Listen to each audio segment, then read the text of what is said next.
Licence désormais bien installée, Orcs Must Die propose de l'action et du tower defense avec beaucoup de rejouabilité. La série s'apprête à proposer un nouveau titre qui va un peu s'éloigner de la formule de base en y ajoutant des éléments de roguelike. Ce Orcs Must Die Deathtrap est toujours développé par Robot Entertainment. Lors de cette Gamescom 2024, nous avons pu nous entretenir avec les développeurs de ce projet, encore très mystérieux à l'heure actuelle. Ces derniers ont pu nous détailler un peu plus le concept du jeu, ainsi que les objectifs qu'ils se donnent pour en faire une expérience réussie. Yeah, so the reason we're actually titling it Orcs Must Die Deathtrap instead of Orcs Must Die 4 is because of the changes we've made to the structure of the game. So there's this focus on 4-player co-op, right, which is different than the past. That's new. It's something players have been asking for. But we've also changed the structure on how you play through the levels. So instead of a linear campaign, we're offering a new way of how you choose to play the missions. And we also have unique heroes with their own unique abilities and traps and characters.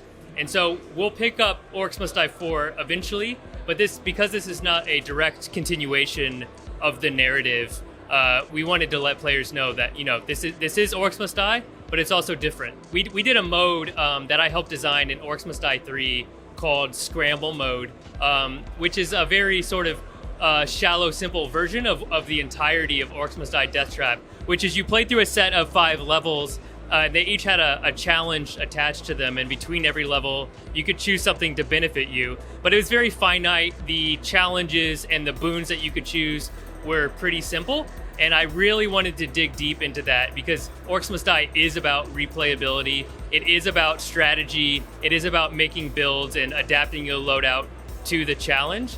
And then, of course, obviously, we had to look at the best in the genre for both co-op and roguelike games, right? So that was playing a lot of Deep Rock Galactic, Gunfire Reborn, Risk of Rain 2 are all really big inspirations for us in making this game.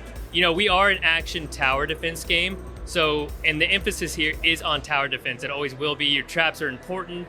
They deal more damage than ever in this game.